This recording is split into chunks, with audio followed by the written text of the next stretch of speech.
0, 1, 2, 3. Let's get started.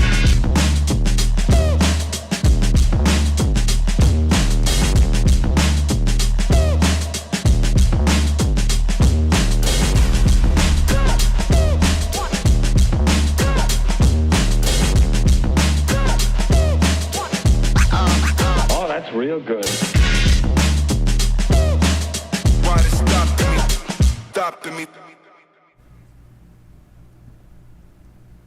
Hey folks, welcome to the Westbrook Christian Football Show with Coach Steve Smith, Jeff Underwood, Jerry, the man White. What's up, man? Man, I don't know You broke legs. where you get that from, but so excited. I always get to talk ball with the coach. Coach Steve Smith, welcome, sir. Glad to be here, man. The older you get, do they call you the old ball coach? Some people do. Family does. You get that's something big to live up to. Old Yeah. ball coach. Yeah. You run an offense like the old ball coach, son. Well, there's some similarities. we do some stuff. Somebody said the last 2 weeks you act like you Steve Spurrier. No, Did you throw a visor? no, Oh, okay. no, I think so. He didn't throw a headset. Didn't That's throw a one- headset. I can promise you, I didn't throw a headset. This is Didn't. the only place I wear a headset. That means you're a team member. You're Wait. all about the team. When did that start? What's that? You not wearing a headset? My second game of my career. Really? I tried it the first game at Cedar Bluff in 1995. So I remember thinking back. I never remember you with a headset. No, I tried it the first game and I ditched him in game number 2. What was it? It cloud your thoughts or get you just too much chaos going on? Well, you know, and the headsets that we had at that time at Cedar Bluff, it's kind of funny. I tell this as a funny story, but they were more walkie-talkies up to your belt and then hardwire, you know. And we only had 3 channels on there. And that first night that we were playing, it was a Saturday night because we had a team from South Alabama that came up and played us, and we were playing on a Saturday night. And somehow or another, we got on the same channel as the McDonald's. No, that really happened. And the people, a lot So of times, good. the people that are on the headsets, a lot of times they like to talk, you know, just about if it's defense when the offense got the ball, Sure. offense doing defense. We didn't have the configuration where we could flip it from offense to defense, and so we were Right. hearing all the conversation. And I was nervous anyway, and we were getting hammered pretty bad. Samson beat us, I think, 35-8 was the score. It was 35 to nothing at halftime. Not Emma Sampson, Yep, but Sampson, yep. Sampson High School Yep. down near Geneva County. Yeah. That's why we played on Saturday, because they had to travel about 4 hours to get to Cedar Bluff. And so anyhow, between the drive-through at McDonald's and then That's all awesome. the other coaches wondering what in the world I was doing, it just worked better for everybody if I just took the headsets off. Did you order a Big Mac at halftime? No, I mean, no. Let me get that Steve I Smith would special. I would have liked to left at halftime. It was Camp Yancey's watching. Hello, Chief. He said, "Let's go Warriors." Good to see you, buddy. Should We we go on a encountered some golf course? firemen last night. They were talking trash about you. what was that? Camp. There was some Chief Yancey. some firemen and So you're police going down banter on the going golf back and tournament. forth in Rainbow City. I'm just saying. Coach, you play golf? No, sir. I've played probably about a dozen times in my life. I like to go out there with people, and my boys kind of have taken it up over the last couple of years. Okay. One of our buddies, Kurt Durier, I like to go out there and hang out with them if they're playing, but I'm not any good, and I can't stand not being any good. It takes, golf takes 2 things that is precious to me: my time, which I don't have, and your money, which I don't have. So that's the 2 things. If I had more time and more money, I might play golf. I heard that. Well, you could be friends with Camp Yancey. He'll take you. He'll take you. Unless you work. So at Kapow. let's get into the game last week. Again, winning high school football games are hard. So anytime Yes. you get a victory against a very much improved, I think, up and coming Sacs team, 27-7.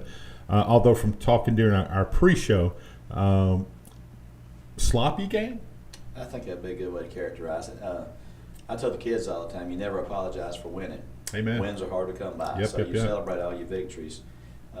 We didn't do some things, you know, as efficiently as we did. I thought the first night at Glencoe, we did make some improvements. I thought our defense played extremely well. You know, we were very sound on the defensive side. First half, I think they had minus 11 yards in the first half. We kept putting our defense on the field though, because we turned it over 4 times on offense in the first 13 minutes of the game, and then we would stop them, and then we would have a penalty, you know, to extend it. We had a third down sack, and we had a late hit on the quarterback. Then we had forced a punt, and we got a rough in the snapper. You know, we can't hit the snapper on the punt when they're in punt formation.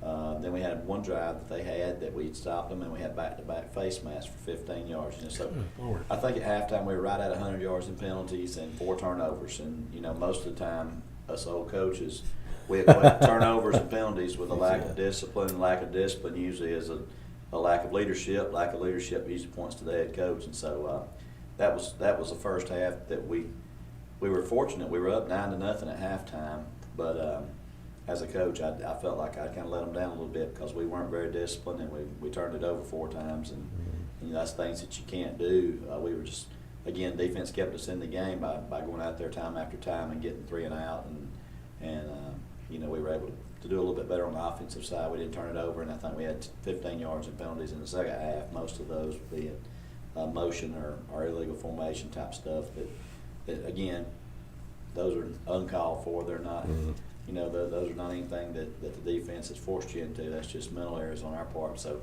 plenty to talk about and gripe about, but even with all that, you know, good to get a win.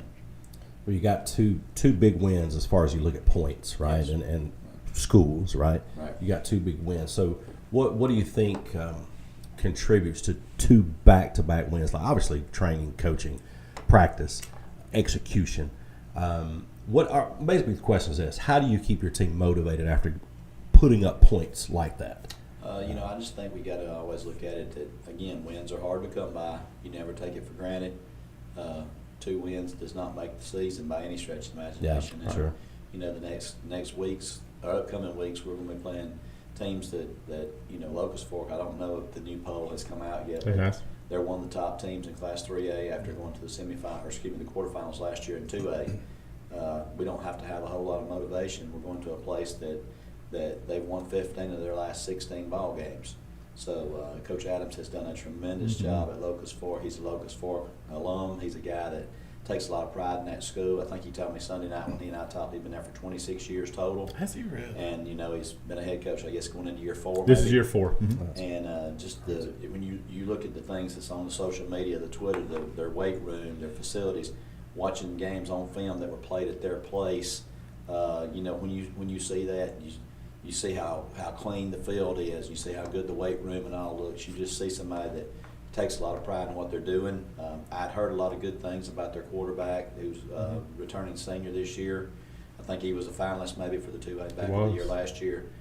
He is as advertised. You see him on film. I think he rushed for 400-plus yards against Ohatchee maybe. Somebody told me that he's got like 675 yards rushing in 2 games because he didn't play last week. Boy.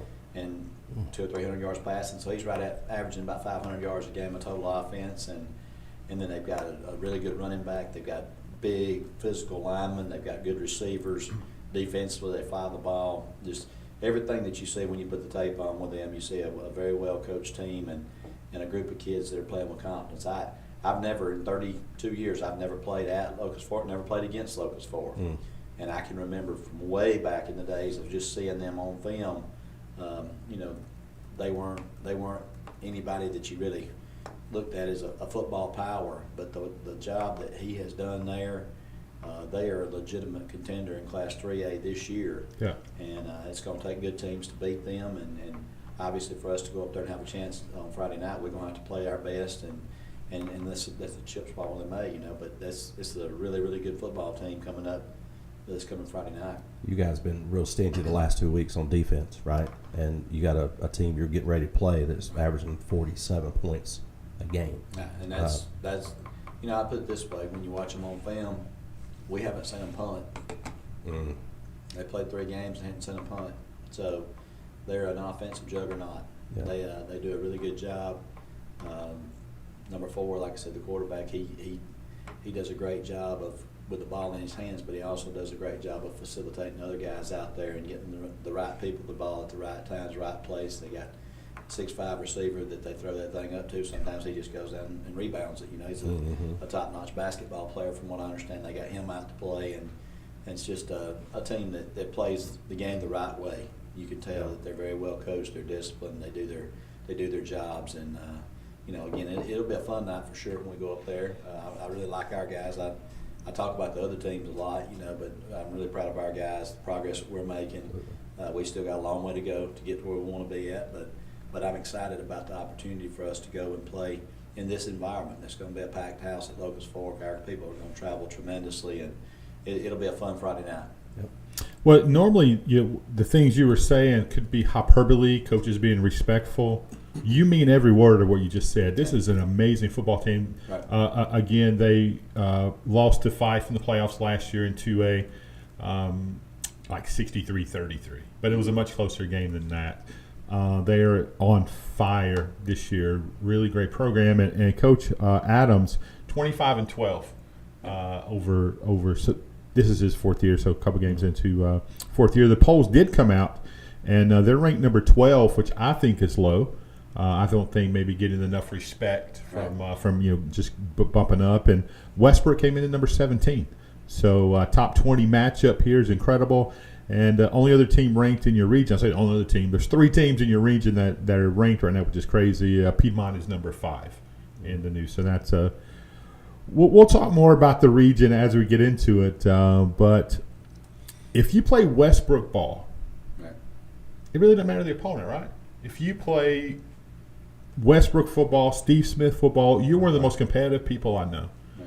You try to hide it sometimes, but you love to compete and you love to win. More importantly, I think from talking to some people in the industry, I think you may love seeing your kids succeed more than actual winning. Does that make sense? Well, that's a tough question because it's important to win now. Sure it is. Yeah. But what I try to tell them each and every week is if we play Westbrook football, we'll have a chance to win. We'll have a chance to win against anybody we play if we play the way we're capable of playing. Playing well don't guarantee that you're going to win. Sometimes you play well and the other team's just better than you. You know, Sure. and sometimes you play well and or sometimes you don't play as well. It's just saying you're able to squeak one out. So it don't always equate to necessarily winning every football game. But I'm going to be proud of our team if we play Westbrook football. If we play discipline and we don't turn the ball over and we run to the ball on defense and we're solid in the kicking game, all the things that coaches talk about, I'll be proud of our team if we play Westbrook football. Like I said, if it translates to a W, then that's extra special, because again, winning is the goal. So I don't want to sound like one of those sentimental people that there are no moral victories. I don't believe in moral victories. I don't believe in getting close. All those things, that's just an excuse for not winning. But That's fair. At the same time, what you want as a coach is for your kids to go out there and maximize their abilities, maximize what you try to preach to them about playing for the team, maximize doing your job, all those types of things. So when you say playing Westbrook football, that to me is just getting everybody to give their greatest effort on every play to do what they're supposed to do.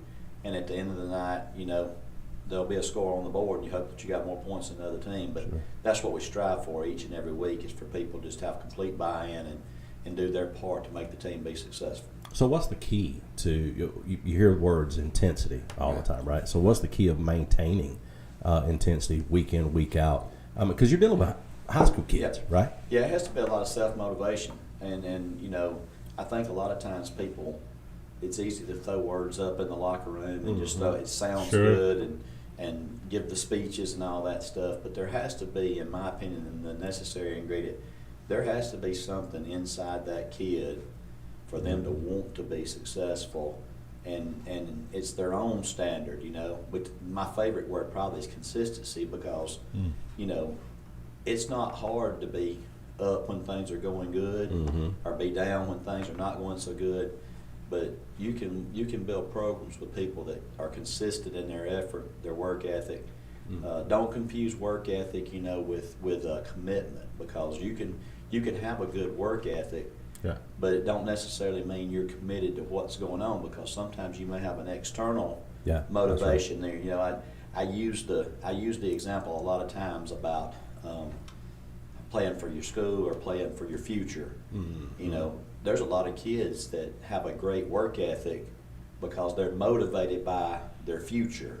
Where can they go next? Sure. I try to teach them to live in the moment, have a great work ethic because you're committed to Westbrook Christian football right now. Mm-hmm. You're committed to this team.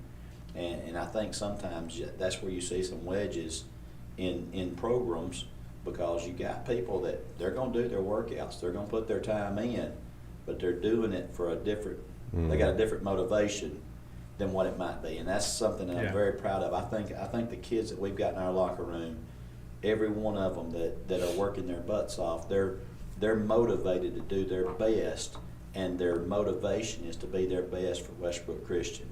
And when you get everybody on that page and everybody's playing for something bigger than themselves, then you got a chance to be something special. And so, you know, you ask what's the secret to it. It has to be an inward motivation that they have, but they also have to have a little bit of a servant's mentality of I'm doing it for the team. Yeah. And, you know, we're going to stick together as a unit. That's good. This is a building into a little rivalry. Actually, I only played 4 times. This is matchup number 5. The last 2 times was 20 and 21, and Locust Fork kind of had their way. What was the score? 50-14 and 48-10 the last 2 times. Not that you need anything to motivate your guys with because they have that internal factor. But I'll be honest with you, I didn't realize it. Well, I guess I should have put 2 and 2 together that Locust Fork and Westbrook would have played before, but I didn't remember them playing before. I didn't either. I think last week was the first time we ever played Sachs, if memory serves me correctly. I think so. So I guess I should have figured out. But see, I remember Locust Fork back in the day. There was a time when Locust Fork was a 4A, if I'm not mistaken. And then they were 3, and then they were 2. Yeah. And I guess they've gone back up, you know, to 3 this time. But I want to say there was a time that I thought Locust Fork was even a 4A, maybe when Westbrook was 1A, 2A. So I guess I never thought about the 2 meeting in the middle and playing. Yeah, only 4 times ever, and the last 2 was 20 and 21. A lot of people, prognosticators, you know, people in the media like Jeff and I, we preseason, we're saying, hey, I think these are the top teams in the region. These were 2 of the top teams that we picked, and we actually said this was on our show yesterday, our high school football show. This is our game of the week. I think there's going to be a lot of eyes on this game because I think it's going to be hard pressed to find what we think is going to be a better football game Friday night than this one. Well, we mention this every week, and we come back around to this every week in here. This region, you know, I'll be honest with you, I really believe that any game in this region could be considered a potential game of the week because I think that's how evenly matched our region is. I don't disagree with that. I go back to 2 weeks ago when Sachs was leading Piedmont 13-7. I thought half Piedmont score made it 13-13, and you know everybody knows the reputation that they have. And there's Sachs, who's somebody, if you just look at the last 2 years, that has only won one game, I guess, in the last 2 years up to this point, and they've got a top 10 team on the ropes, you know, at their place at halftime. Now, Piedmont did come out and took that game over in the second half, but that just lets you know right off the top that everybody in this region, on a given night, anybody can beat anybody. I think Glencoe and Pennington were 14-14 last week at half. We saw Glencoe in person. Glencoe can play with anybody in this region. They can frustrate you with their ball control offense. They get after it on the defensive side. I've seen Sachs. They're athletically as talented as anybody in the region, just getting the right people in the right spots. Coach Franny, I think, is doing a wonderful job of sifting through some of that, but they're still a work in progress, but they're going to give some people some fits before this year's over. I've laid eyes on Welborn. I can tell you what type team they are. They're one of those typical Welborn teams that's going to be fast, physical, going to play to the whistle. If they only had a coach. Well, you know, Coach has been there a long time, and he's a Welborn guy, and they model his mentality. You know, they play like their coach, and just going on and on with that. You know, Ohatchee, we saw them at the beginning of the year being in some wild games, but you know, we played them a tough game last year. They got us the best of us. I know what they've got, and just everybody in this region. Weaver, extremely talented with a Division I athlete, kind of pulling the trigger for them. So there's not anybody in this region that you just look at and say, well, that's the bottom of the region. Yeah. And like I'm not positive that there's anybody. I think probably on paper everybody would probably pick Piedmont at the beginning of the year, but Yeah. everywhere else, I mean, I think all the other games that are on the schedule this week, with Piedmont being the off team, they all could go either way. I mean, I really think that. I don't think there's anything on the schedule this week where you just say that team's decidedly better than that team within this region. The other 8 teams are going to all be in a fight this week. You speaking of Piedmont, I mean, you were highly successful everywhere you've been, but there You coached at Piedmont? I mean, just a little bit. I think you coached maybe. I heard something. All eyes are on you, right? I mean, now you've got a Westbrook team where people are starting to notice them, right? And that's been, let's just be honest, it's been a minute, right? And now they're focusing on Westbrook. Hey, watch these guys, watch these guys, watch these guys. How do you manage that? As a coach, you've had success wherever you've been, but now your guys are starting to see, hey, they're watching us. We can do this, but how do you manage that as a coach with kids, ups and downs? Oh crap! All eyes are on. We're playing Locust Fork this week. Obviously, every opponent's important. I understand that, but I mean, you know how it gets in kids' heads. Oh, you want your kids to be playing at a level where people do take notice of you. I told them, expectations. My expectations are probably always going to be higher than anybody else's, but that's the way that I would prefer it to be. I'd like rather the expectations be high than be low. Yeah. You don't want to be that team that everybody says that's going to be our homecoming opponent. We don't. You don't desire that. Right. And so I consider it a compliment to our kids and then the work they put in. Yeah. When people start mentioning us in conversations about being a team to kind of watch out for. Yeah. And that's what you want. You don't want to be that team that everybody says, well, we know we're going to get them. So I consider it more of a compliment than anything that people are taking notice that we're trying to do things the right way. Yeah. And we're making some progress. Again, you're only as good as the 14 to 18-year-olds that go out there on Friday night, sure. On the field, just because they are still kids. Yeah. And you can work to prepare and feel like you got a good game plan and all, but that's like I tell the boys all the time, me and Coach Adams are not going to play a single play Friday night. We won't play a play. He'll have his team prepared, we're going to have our team prepared, and then we'll go out there for 2.5 hours and knock heads and battle and leave it all on the field, and then we'll shake hands afterward and move on to the next one, whatever happens. But you just gotta hopefully get the kids' mindset to the point where, hey, we're supposed to win, and that's a big part. Yes, any coach, that's a big part of the battle is sure. the feeling like you're supposed to win. And if you go somewhere and you're fortunate enough to stay for a long time and you get your system in place and the middle school team feeds the high school and the youth league feeds the middle school and you kind of get all that going in the right direction, then that helps immensely with those kids being able to have that mentality of we walk on the field, we're supposed to win. Yeah. Both the places I've been prior to, maybe not necessarily in the beginning when I started there, but by the time I left at them, those two places, both Cedar Bluff and Piedmont, they walked on the field and it didn't matter who was on the other side. They felt like they were supposed to win the game. Yeah.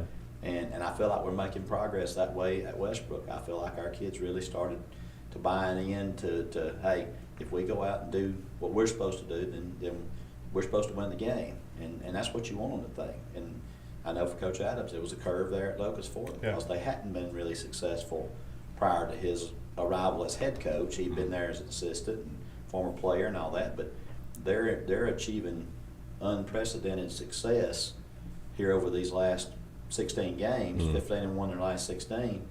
That's a stretch that they haven't experienced at Locust Fork. At least in the time I can remember, maybe they did way back, I don't know. But those kids now, you watch Locust Fork run on the field, they expect to win. Right. And for any coach, me, him, anybody at any school, running on the field expecting to win, it's half the battle. Yeah. Well, you have always been a winner, right? From your playing days, your college days, your coaching days, and you're very competitive, like we mentioned before. Only 2 seasons in your career you hadn't made the playoffs. I know that's yes, don't hit me, Coach. I saw looking in his eye. It's just the truth. Only 2 times you did not. I mean, you have a unbelievable playoff record. You've got 62 playoff wins. I'm trying to think of how many coaches I know that's even coached in 62 playoff games. And you're getting close to the 300. You're talking milestones, getting close to 300 victories in your coaching career. At what point do you sit back and start thinking about those things? You're going to coach for a long time, so he's not retiring. I know we were a retirement thing last night, and we got to talk to a proud alum. Brody was there last night and spoke. He did Westbrook proud as always. But these are numbers that are out there, right?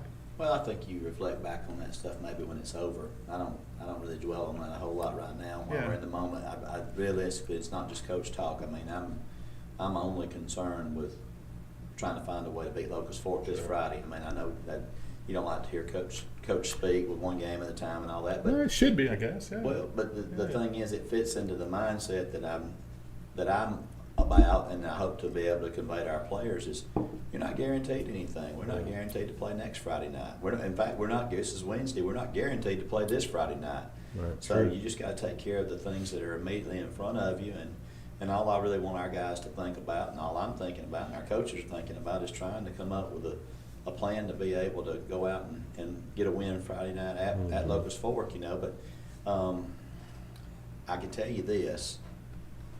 The numbers that you mentioned, that's two things, and I know I'm not trying to be a joker when I say it.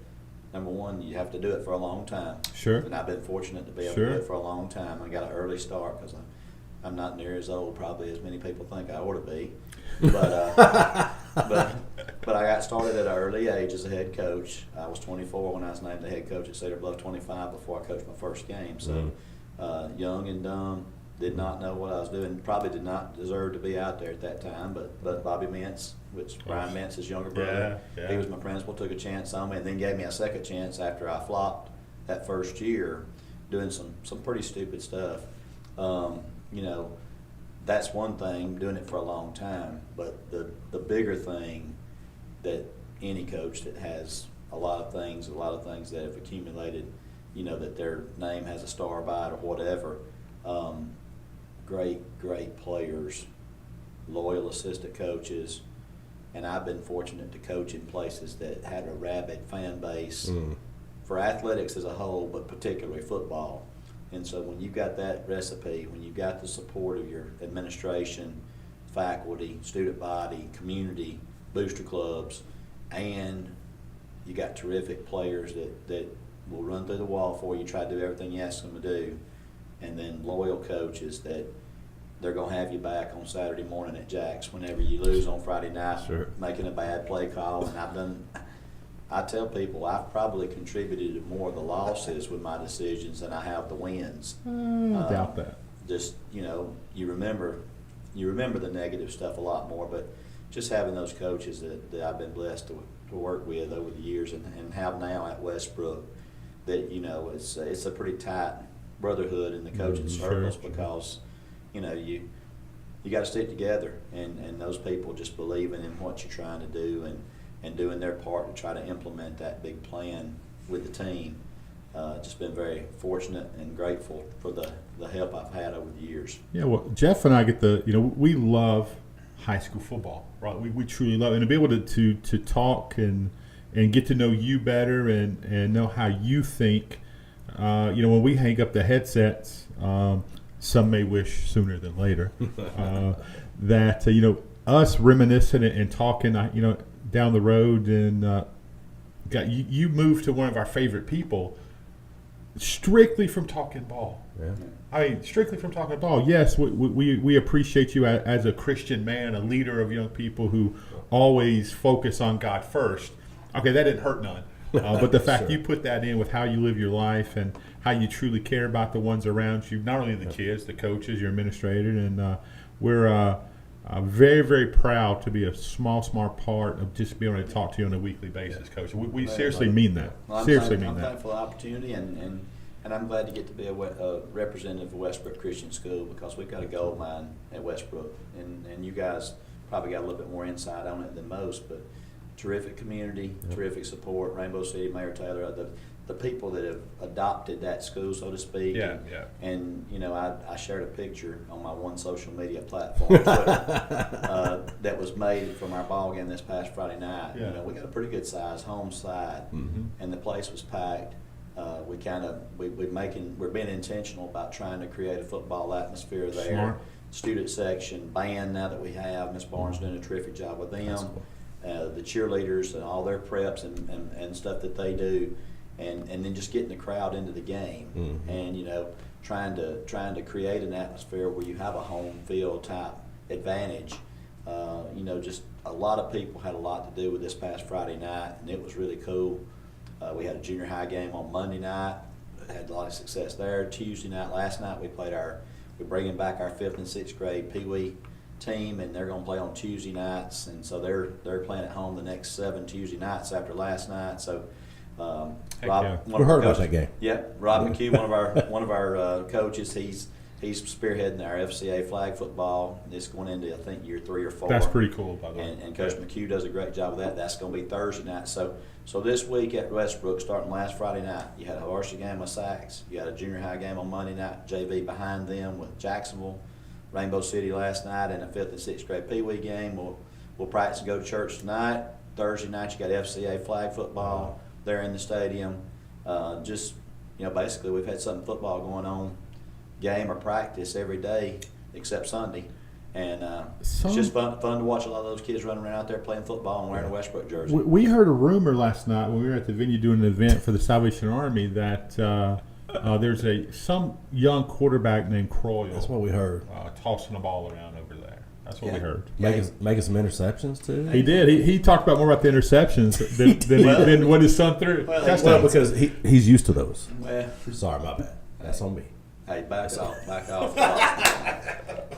Hey, he made that old joke himself. Yeah, he did that he himself. did. Well, did. and to see him out there going through the next phase of his life, he's got his oldest boy Sawyer is our 7th grade quarterback. We got a 7th and 8th together, so he plays some receiver and some defensive back, but he's kind of our backup quarterback on our middle school team right now. And then Luke, his younger one, is in 5th grade on this 5th and 6th grade team, and we played 3 guys last night at quarterback, but seeing Brody out there, on the Pee Wee level with his kid, and as laid back as he may seem, he's an intense competitor still. Sure. And it's fun having those guys out there, and we're trying to create some excitement at that level. And somebody said, "What are you trying to do Pee Wee for?" Because my goal was to get a retired football coach to be the head coach of that Sure. bunch, and I did. Me. So Minus the retired part.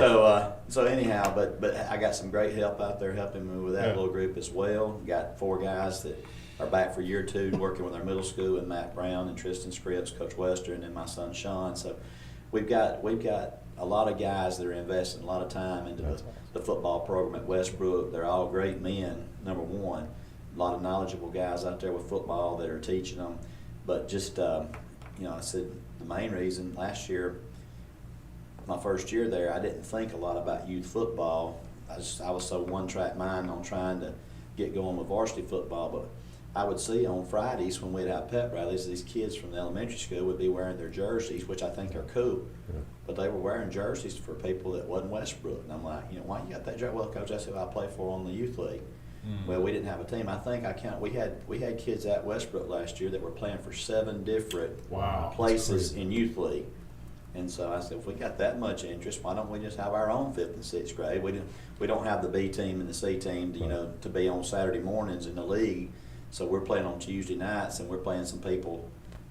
It was something that we did when I was at Piedmont. We were in the league, but we'd play Tuesday night games against other people because practicing Pee Wee football gets really, really redundant as you get into week 5, 6, 7, 8. So if you can turn around and play somebody on Tuesday night and then practice Thursday or whenever you practice and then play your league games on Saturday, I think it's a good thing for everybody. It's a win for everybody. So, but getting to have football in that stadium Monday night, Tuesday night, Thursday night, Friday night, just a lot of kids that's getting to take advantage of that that opportunity, and we all want to see them grow up to be future warriors. Heck yeah. That's awesome. I got a story in closing up here. I didn't tell you this one yet, Jeff. So having a good authority, I'm gonna brag on your concession because I'm a fan of concession coaches. Right. You could probably tell. There was a group of kids dropped off to watch the Westbrook game. Group of 3. Somehow the kid who was watching everybody lost their money for concession. Your concession fed them, made sure they had everything they needed. When they finally got in touch with the parents came up there to pay for them, and they wouldn't take the money. Wow, that's cool. That's what makes Westbrook Christian School a little something different. I just wanted to brag on them a little bit. I appreciate you doing that, and I can definitely second that. The people at this school are tremendous folks. The concession stand, Ms. Leah Lloyd heads that up. She coordinates all of our concessions for all of our athletics, all of our facilities, and my getting to know her over the last 18 months, she is a tremendous lady. She loves Westbrook. She don't want any recognition or credit for anything. She's always cooperative and open to whatever has to happen to accommodate. And so anything like that's a story of a good-natured deed does not surprise me, Yeah. especially when she's involved. That's awesome. That's good. I love that. I know his coach didn't bring any concession with didn't him bring tonight. not one concession. I was looking for some of the extra No. jalapeno peppers on them. Listen, I had jalapenos today on my salad. And shout out to the lunchroom people at Westbrook Christian too. We got outstanding school lunches, and so I had to scarf me down a lunch before I got over here. Well, Friday night, make your way out to the Locust Fork. Be a good one. Fork. Take your fork because they got a concession stand there too. So support that. Get out there, support your Westbrook Christian Warriors. They are on fire and ready to do something pretty special. Coach, good luck. Praying for you guys, and all I got.